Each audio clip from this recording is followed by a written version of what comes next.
Well, Mahmut Aytekin is a researcher at the Humanitarian and Social Research Center, INSAMER. He joins me now live in the studio to talk more about the suspect. Thanks so much for coming in.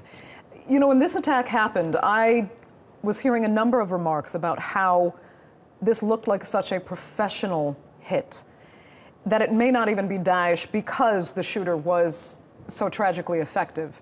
What do you make of the so-called expertise of this gunman? Well, thank you for having me, firstly. What we could see is, firstly, from the identity of the attacker, that is Central Asian. Usually with Daesh, within the offensive arena, within the offensive lines, they use Central Asian fighters due to their aggressiveness, so to speak. Now, when we first look at the video, the actual footage, we could see that he had started with rapid fire, disengaging the two police officers, the security officers, at the front of the club. Now, once he had stepped inside, he had changed position. So what we mean by this is, usually when you fire, you know, with a firearm or a rifle, you'd hold a shoulder position. So you'd have, let's say, fire on this level, and you'd start aiming. So with the actual fire, with the actual terrorist here, what we could see is he had lowered down his firearm to waist level, and he started rapid firing to the actual crowd. So what this does is it limits. I'd say it raises accuracy levels, so to speak. So he would not miss. Okay, sadly, he may have been an effective shooter, but how difficult do you think it will be for police to capture him now? When they say they're close, do you believe they're close? I believe they're close, although with a terrorist attack of this level, effective surveying by the attacker would have been done.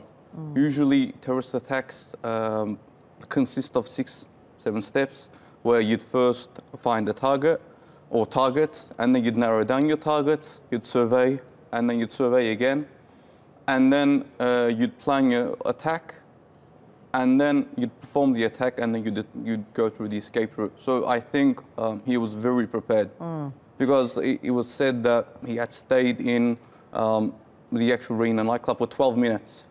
So he had actually used the chaotic atmosphere to escape. Right.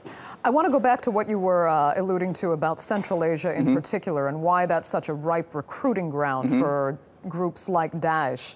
And it's also interesting to note the relationship between Turkey and these Central Asian countries. Ethnically, they're related, their languages are related.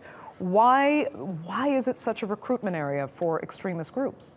Well, Central Asian fighters have been known to be, you know, mobile fighters. We could see this first in Afghanistan in 2001, and these mobile fighters had then shifted from Afghanistan to Iraq in 2003 up until this time now.